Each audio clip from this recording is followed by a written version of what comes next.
Hello, আসসালামু আলাইকুম সবাই সবাই কেমন আছেন? কেমন আশা করি আছেন? সবাই ভালো আছেন।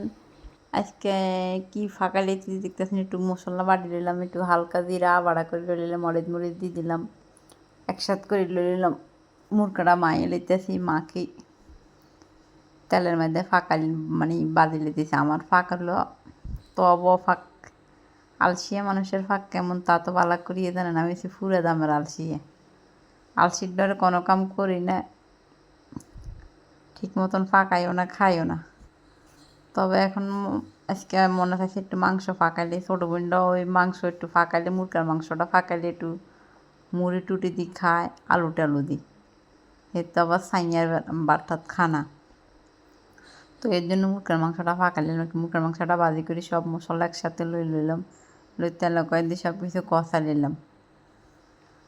কষায় হালকা একটু ফানি দিয়ে দিমু, দেন মশলা আবার দানাই তব ফাঁকাই, মানে কষি নেই তব ফাঁকাই না।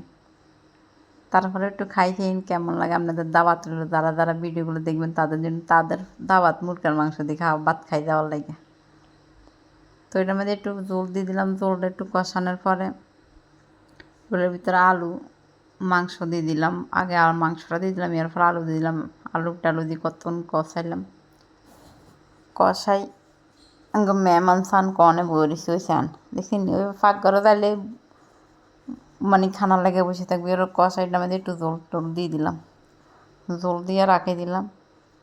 তারপরে এখন দেখতেছি একটু পরে দেখি ফাঁক হয়ে গেছে গিয়ে, জল এখনও বেশি রয়েছে। হে জল দিয়ে শুধু আলু দিয়ে খাবো। এই কারণে সবাই তো ভালো থাকেন। আল্লাহ হাফেজ। ভিডিওটা কেমন